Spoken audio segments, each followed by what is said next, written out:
मित्रांनो, माझ्याकडं एक रिपेरिंगसाठी ही एक मॉस्किटो बॅट आलेली आहे। ह्या बॅटमध्ये असा प्रॉब्लेम आहे, जेव्हा आपण ह्याला चालू करत असताना हा आपल्याला LED ग्लो होताना दिसतोय, पण स्पार्क मात्र खूप कमी येतोय। हा जो आहे हा स्पार्क ह्याचा खूप कमी येत आहे। तर आता सुरुवातीची जी काही आपली स्टेज आहे ती स्टेज म्हणजे ह्या बॅटला सप्लाय देत असताना सिरीज लॅम्पमधून जर दिला तर आपल्याला बॅटमध्ये जे काही इलेक्ट्रॉनिकचा कार्ड आहे त्या कार्डमध्ये जर सपोज इलेक्ट्रिकल शॉर्ट सर्किट असेल तर हा लॅम्प जो आहे हा लॅम्प ह्याची इंटेन्सिटी जास्त वाढून दाखवतो। त्याच्यामुळं कधीही आपल्याला जर सपोज अशा प्रकारची बॅट चेक करायची असेल तर त्या बॅटला अशा प्रकारचा जो काही हा सिरीज लॅम्प आहे ह्या सिरीज लॅम्पच्या अक्रॉसमध्ये कनेक्ट करून जर आपण चेक केलं तर आपल्याला सुरुवातीची जी काही स्टेज आहे पहिली स्टेजमध्येच आपल्याला ह्या बॅटमधील जी काही शॉर्टिंग आहे ती शॉर्टिंग लक्षात येते।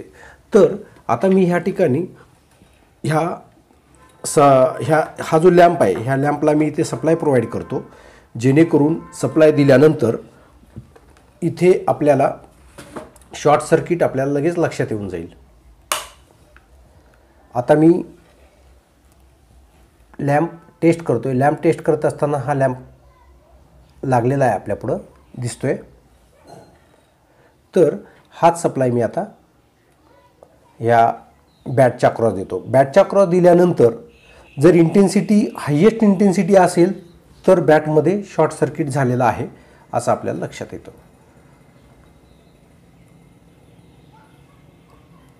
तर अशा प्रकारे मी ते सप्लाय दिल्यानंतर कुठल्याही प्रकारची इंटेन्सिटी बल्बची लागलेली नाही, याचा अर्थ इलेक्ट्रॉनिकचं जे काही आतमध्ये सर्किट आहे हे सर्किट म्हणजे जवळपास तर शॉर्ट सर्किट नाही।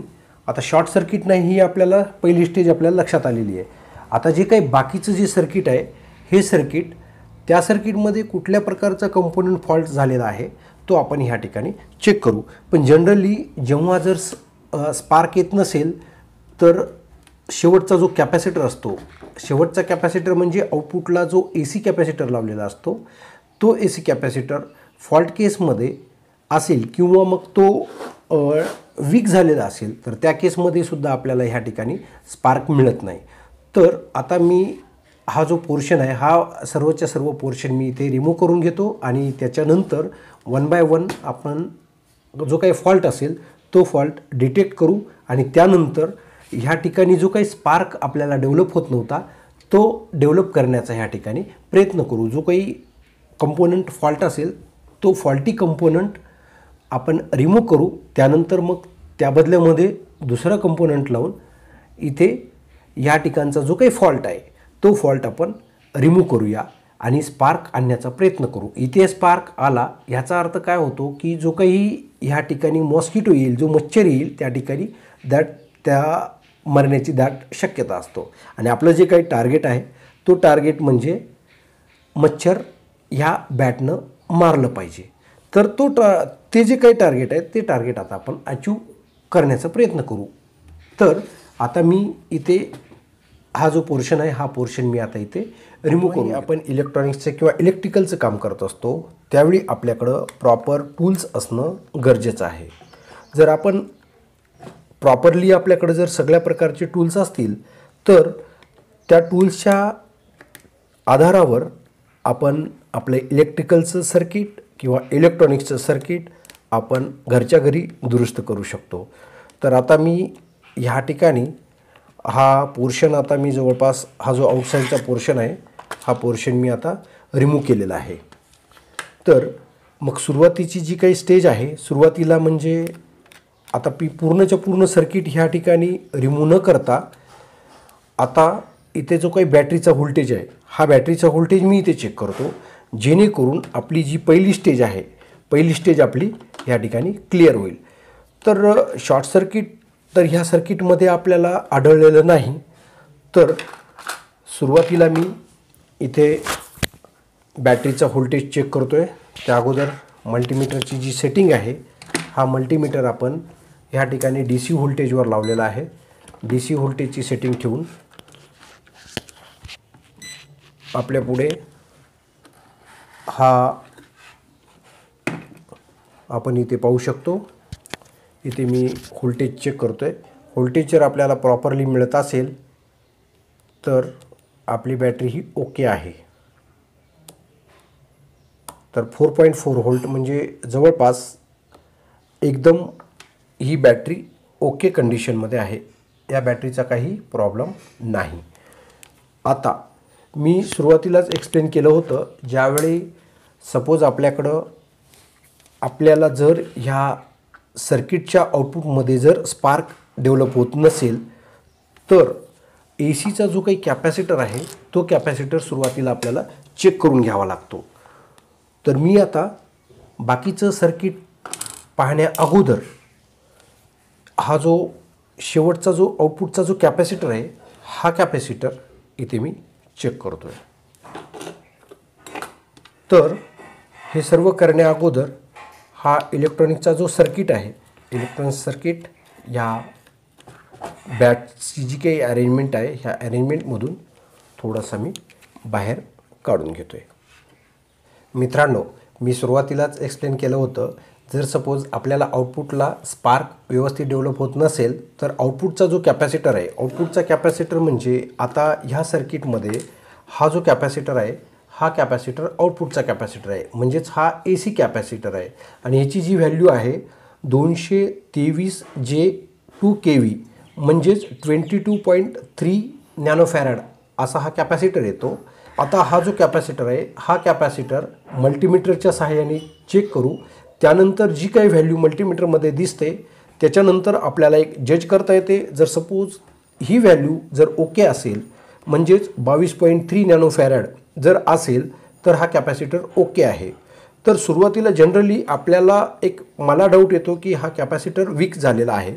तर ह्या कॅपॅसिटरवरती मी मल्टीमीटरची सेटिंग ठेवलेली आहे आणि इथे आता मी हा जो कॅपॅसिटर आहे हा कॅपॅसिटर इथे चेक करतो आहे. चेक केल्यानंतर आपल्याला इथे व्हॅल्यू दिसत आहे 18.24 नॅनोफॅरड म्हणजेच हा कॅपॅसिटर ह्या ठिकाणी वीक झालेला आहे. तर माझ्याकडं ह्याच रेटिंगचा हा एक कॅपॅसिटर आहे.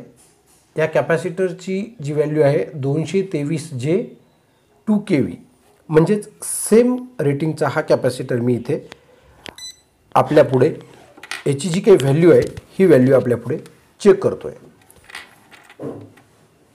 हा 22.34 नॅनोफॅरड म्हणजेच हा कॅपॅसिटर आता मी ह्या कॅपॅसिटरच्या ठिकाणी रिप्लेस करून घेतो. त्यानंतर आपल्याला हा जो काही स्पार्क आहे हा स्पार्क व्यवस्थित डेव्हलप होतो का चेक करून घेऊ. तर मी लगेच हा कॅपॅसिटर ह्या ठिकाणचा जो कॅपॅसिटर आहे हा कॅपॅसिटर रिमूव्ह करून हा माझ्या हातातला जो कॅपॅसिटर आहे ह्या ठिकाणी मी रिप्लेस करून घेतो आहे. आता ह्या सर्किटमधून कॅपॅसिटर रिमूव्ह करत आहे. त्या अगोदर जे आउटसाईडला जात असलेले हे दोन्ही केबल इथे मी रिमूव्ह करतो आहे.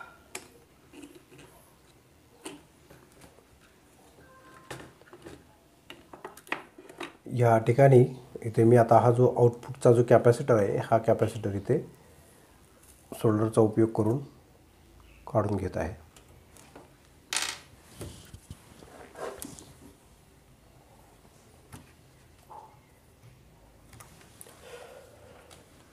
आता हा कॅपॅसिटर इथे रिमूव्ह केला आहे आणि हा जो आहे हा कॅपॅसिटर मी आता इथे प्लेस करतो आहे.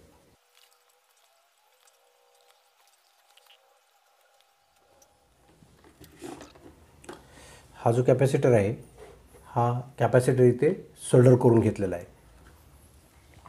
आणि आउटपुटचे जे हे वायर आहेत हे वायर पण इथे मी सोल्डर करून घेत आहे, जेणेकरून आपल्याला स्पार्क चेक करायला इझी जाईल. अशा प्रकारे इथे मी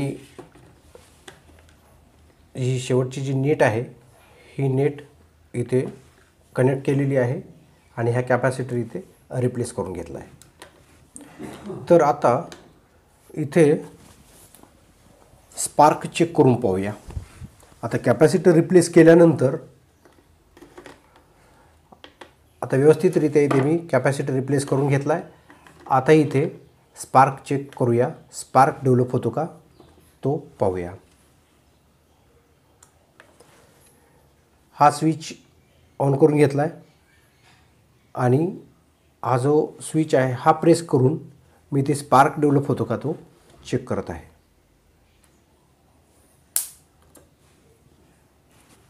अशा पद्धतीने हा कॅपॅसिटर रिप्लेस केल्यानंतर आपल्याला हा मिळालेला रिझल्ट आहे.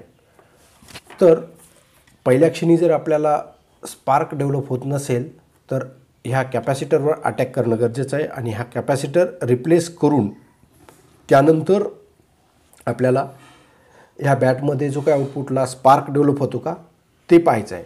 जर सपोज हे सर्व करूनही जर स्पार्क डेव्हलप होत नसेल तर ह्या अक्रॉस असलेले हे 2 कॅपॅसिटर आणि हे 2 डायोड हे सर्किट चेक करणं पण गरजेचं आहे.